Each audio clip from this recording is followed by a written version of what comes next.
La noche del 18 de diciembre caía sobre la ruta provincial 7 como una cortina de plomo helado. Valeria Guzmán, embarazada de 9 meses, caminaba sola bajo una tormenta de nieve que borraba el mundo entero. El viento cortaba como cuchillas, le azotaba el rostro hasta dejarlo en carne viva y le metía los copos dentro de los ojos, de la boca, de la nariz. Llevaba puesto todo lo que poseía: un abrigo viejo de lana que había encontrado en un contenedor, 2 suéteres rotos encima y unas botas de goma que ya no impermeabilizaban nada. Su vientre, enorme y bajo, le dolía con cada paso. El bebé pateaba como si también quisiera salir de aquel infierno blanco.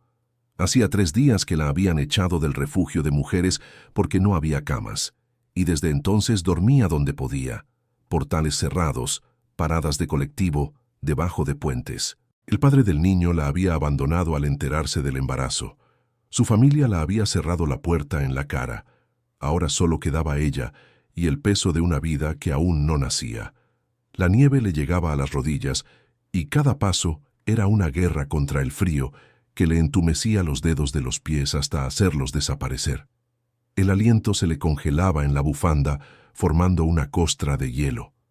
A lo lejos, las luces de los autos eran fantasmas amarillos que pasaban sin detenerse. Valeria apretaba los dientes. Sentía las contracciones que empezaban suaves pero constantes, como olas que anunciaban la marea alta. Un paso más, se repetía mientras lágrimas congeladas se le pegaban a las mejillas. No sabía a dónde iba, solo sabía que quedarse quieta era morir y que su hijo merecía al menos intentarlo.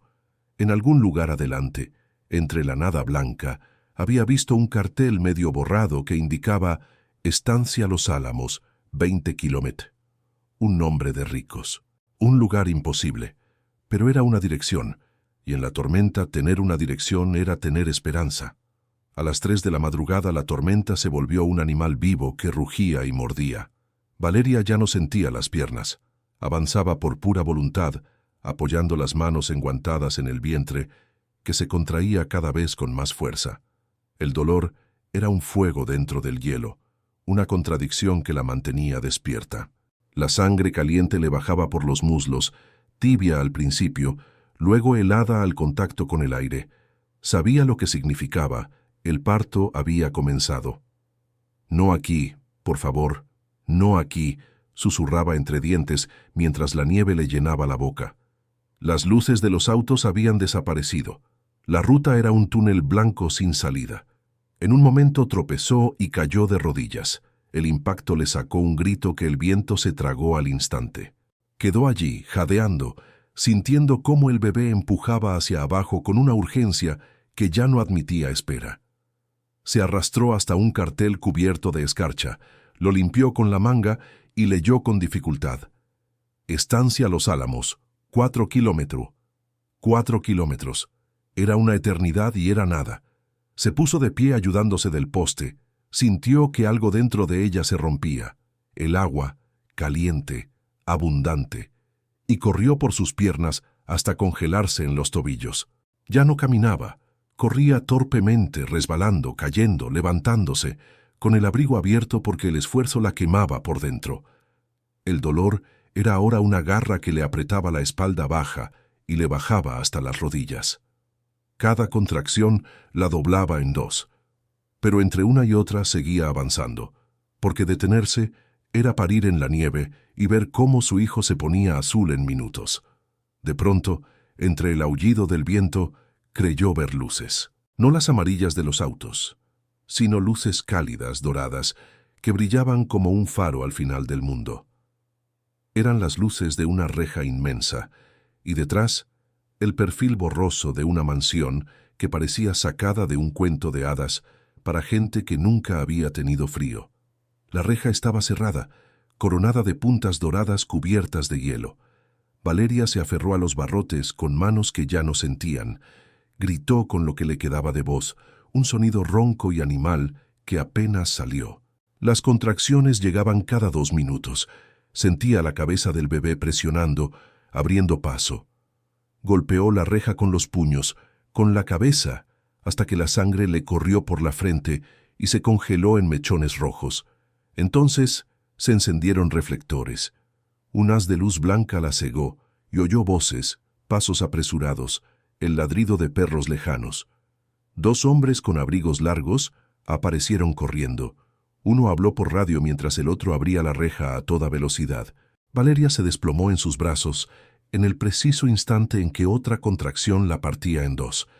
La llevaron casi en volandas por un camino de gravilla que crujía bajo las botas, pasando fuentes congeladas y árboles iluminados como en Navidad. La mansión se alzaba imponente, de piedra blanca y ventanales altos por donde salía luz cálida que olía a leña y a pan recién horneado. La puerta principal se abrió y apareció una mujer mayor, de cabello plateado y bata de seda, que al verla abrió los ojos como platos. «¡Está de parto!», gritó alguien. Valeria solo alcanzó a ver techos altos, escaleras de mármol y un fuego enorme en una chimenea antes de que la tendieran sobre un sofá de terciopelo. El calor la golpeó como una bofetada. Después de horas de frío mortal, quemaba. Alguien le quitó las botas heladas. Alguien más le puso mantas calientes sobre los hombros. El dolor era ahora constante, un círculo de fuego que no la dejaba respirar. «Ya viene», murmuró con voz rota, y la mujer de cabello plateado tomó su mano con fuerza inesperada. «Aquí estás a salvo, hija. Aquí nace tu bebé». El parto fue rápido y brutal, como todo lo que había vivido Valeria aquella noche. En el salón principal, sobre una alfombra persa que valía más que toda su vida anterior, empujó con las pocas fuerzas que le quedaban mientras manos desconocidas pero suaves la sostenían. Doña Elena Vidal, porque así se llamaba la dueña de la casa, viuda del magnate petrolero más rico de la Patagonia, sostenía su mano y le susurraba palabras que Valeria apenas entendía entre el dolor.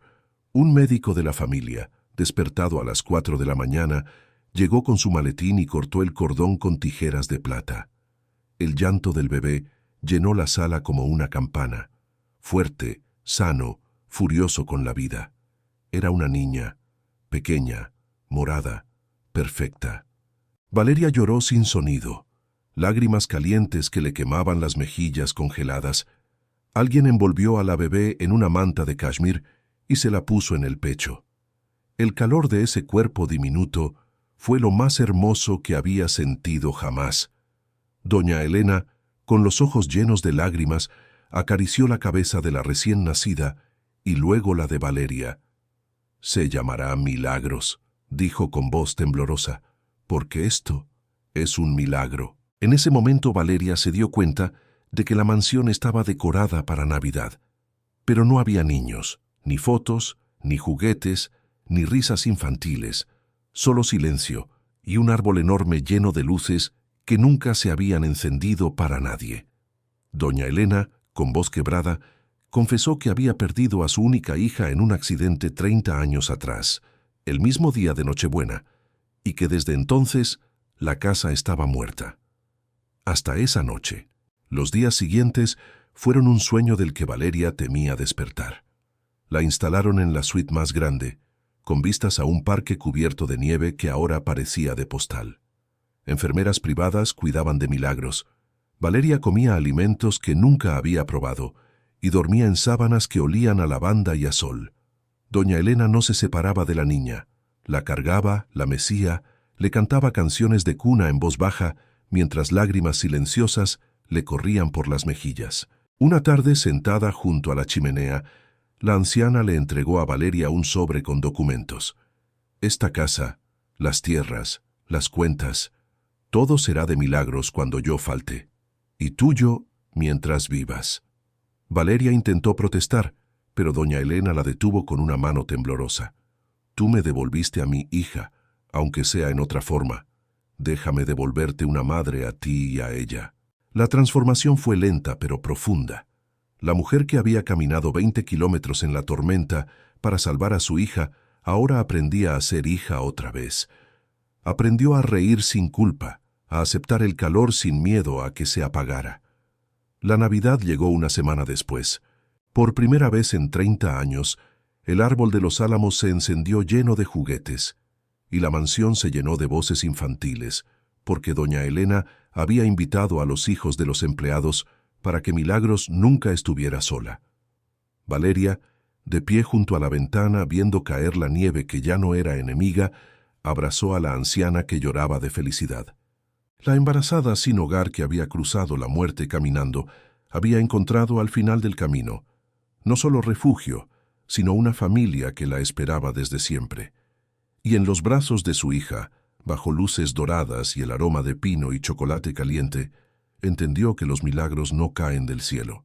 A veces hay que caminar 20 kilómetros en la tormenta para ir a buscarlos.